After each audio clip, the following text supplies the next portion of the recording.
सभी को नमस्कार। मैं हूं डॉक्टर मनोज कुमार बत्रा, सह आचार्य रसायन शास्त्र विभाग, सम्राट पृथ्वीराज चौहान, राजकीय महाविद्यालय अजमेर।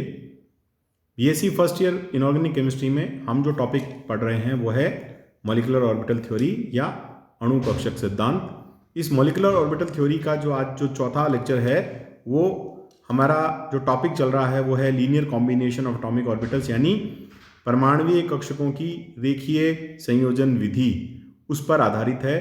कल हमने इसके अंदर देखा था कि किस तरह से linear combination of atomic orbital से बॉन्डिंग और एंटी बॉन्डिंग मॉलिक्यूलर ऑर्बिटल बनते हैं।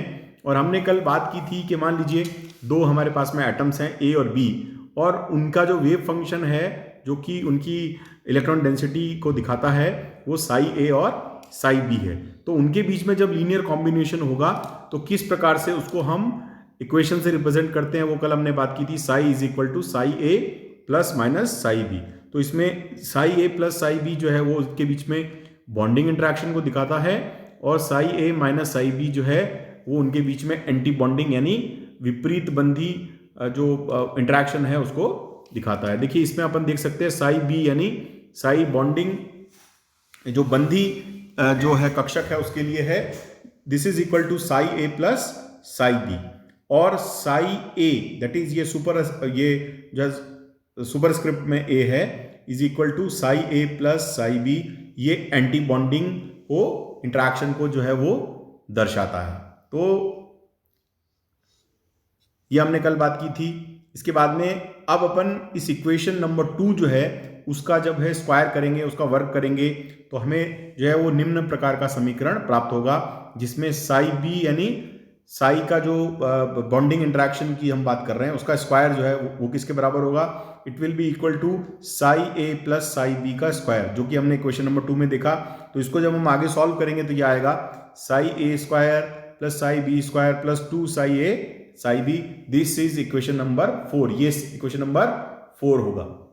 तो साई ए का स्क्वायर एवं साई बी का स्क्वायर अलग अलग परमाणु ए एवं बी के इलेक्ट्रॉन आवेश घनत्व, यानी they represent the electron charge density of atom A and atom B, उसको दर्शाते हैं। जबकि साई बी स्क्वायर बंधी आणविक कक्षक साई बी के इलेक्ट्रॉन आवेश घनत्व को प्रदर्शित करता है। जो साई बी स्क्वायर है that represents actually the electron density of the molecular orbital psi B.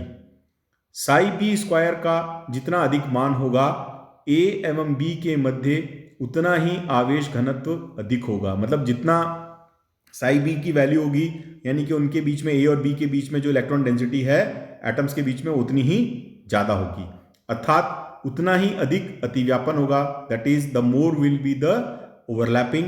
और दोनों के मध्य उतना ही मजबूत जो है वो बंध बनेगा। मतलब ए और बी के बीच में स्ट्रॉन्ग बॉन्ड बनेगा यदि इसकी वैल्यू जो है वो ज़्यादा होगी। तो समीकरण 4 से, मतलब according to this equation number 4, समीकरण 4 से ये स्पष्ट है कि साई बी स्क्वायर का मान Sai A square plus psi B के मान से 2 साई ए साई बी व्यंजक जितना अधिक है। मतलब इसकी जो वैल्यू है वो 2 साई ए साई बी जो है वो ज़्यादा है। यह व्यंजक कक्षकों के अतिव्यापन का परिणाम होता है। तो मतलब ये जो 2 साई ए साई बी जो है ये बताता है कि ये जितना ज़्यादा ऑर्बिटल्स के बीच में ओवरलैपिंग है उसकी वैल्यू उतनी ही ज़्यादा होगी। अब हम इससे अलग स्थिति देखें। यदि हम अलग अलग परमाणुओं के आवेश घनत्व साई ए स्क्वायर एवं साई बी स्क्वायर एवं अंतरनाभिकीय दूरी के मध्य एक बंधी कक्षक के आवेश घनत्व साई बी स्क्वायर एवं अंतरनाभिकीय दूरी के मध्य वक्र खींचे, जैसे साई ए और साई बी जो है वो क्या है, वो दो इंडिविजुअल एटम्स जो हैं उनकी क्या है, इलेक्ट्रॉन डेंसिटी है। और जो इन दोनों के मिलने से जो बॉन्डिंग मॉलिक्यूलर ऑर्बिटल बना उसकी जो इलेक्ट्रॉन डेंसिटी है उसको साई बी स्क्वायर से हम रिप्रेजेंट कर रहे हैं। तो इन तीनों को जब हम प्लॉट करें इंटरन्यूक्लियर डिस्टेंस के सापेक्ष में तो हम क्या पाते हैं कि दोनों नाभिकों के मध्य में आवेश घनत्व अलग अलग परमाणुवीय कक्षकों यानी साई ए स्क्वायर एवं साई बी स्क्वायर की तुलना में अधिक होता है। यानी कि जो इंटरन्यूक्लियर डिस्टेंस जो है उसकी हम बात कर रहे हैं, तो हम क्या पाते हैं कि उनके मध्य में जो दोनों न्यूक्लियस के बीच में जो इलेक्ट्रॉन डेंसिटी है वो इंडिविजुअल एटम्स की इलेक्ट्रॉन डेंसिटी के कंपैरिजन में ज़्यादा है, मतलब इलेक्ट्रॉन डेंसिटी उसमें बढ़ गई है।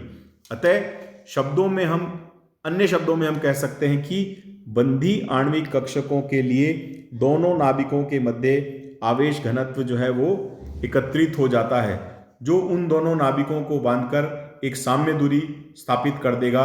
यही दूरी जो है बंध दूरी कहलाती है। This is known as bond distance.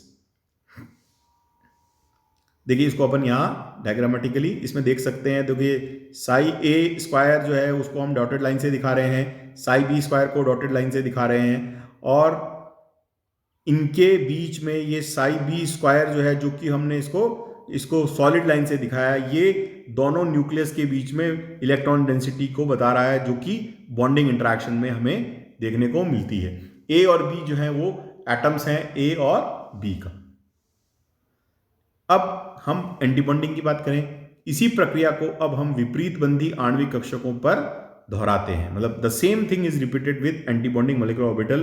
तो एंटी बॉन्डिंग के लिए क्या है, psi A square is equal to psi A square plus psi B square minus 2 psi A psi B, यानी कि हमने इक्वेशन नंबर 3 जो है उसको हमने उसको स्क्वायर कर दिया, तो ये इक्वेशन नंबर हमें 5 जो है उसके लिए प्राप्त होती है।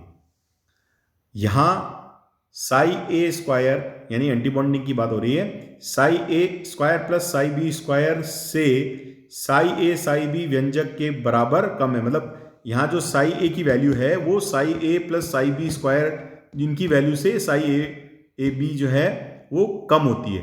अन्य शब्दों में आणविक कक्षक के दोनों नाभिकों के मध्य का इलेक्ट्रॉन घनत्व अलग अलग परमाणुओं के आवेश घनत्व से कम है।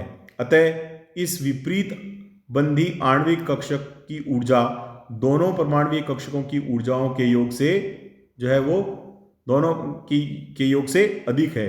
फलस्वरूप यह अस्थायी होगा और बंध नहीं बनाएगा, इसलिए इन्हें हम विपरीत बंधी कक्षक कहते हैं। तो देखिए जो हम कहते हैं कि उसकी जो एनर्जी है वो दोनों बॉन्डिंग ऑर्बिटल से ज़्यादा होती है, इसलिए जो है यह विपरीत बंधी कक्षक कहलाता है और ये बॉन्डिंग में पार्टिसिपेट नहीं करता। तो यहाँ अपन इसको देख सकते हैं इलेक्ट्रॉन डेंसिटी को। इलेक्ट्रॉन डेंसिटी जो है दोनों एटम ए और बी के बीच में जो है एन पॉइंट पर जो है मिलती है, जहां पर ये 0 होती है। उपरोक्त चित्र में विपरीत बंधी कक्षक एवं अलग अलग परमाणुीय कक्षकों के आवेश घनत्व तथा अंतरनाभिकीय दूरी के मध्य वक्र है, मतलब ये जो डायग्राम है ये इन दोनों के बीच को बता रहा है, इसके वेरिएशन को बता रहा है। इसमें साई स्क्वायर का वक्र अंतरनाभिकीय दूरी ए व बी के मध्य बिंदु एन पर स्पर्श करता है। इसे हम नोडल पॉइंट कहते हैं, नोड पॉइंट कहते हैं, और इस बिंदु पर इलेक्ट्रॉन घनत्व जो है वो शून्य होता है,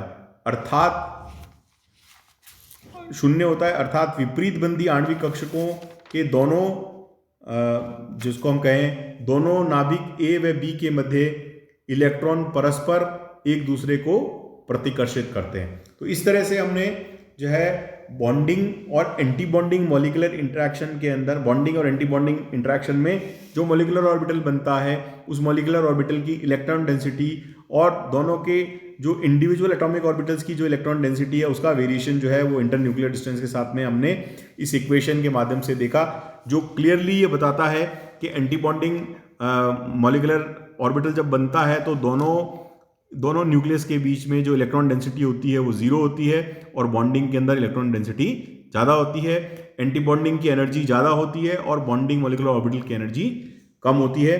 इसके बाद में अब नेक्स्ट टर्न पर हम बात करेंगे कि किस प्रकार से परमाणुीय कक्षकों के का जो है प्रभावी संयोजन जो है वो किया जा सकता है, और मॉलिक्यूलर ऑर्बिटल थ्योरी को हम आगे पढ़ेंगे।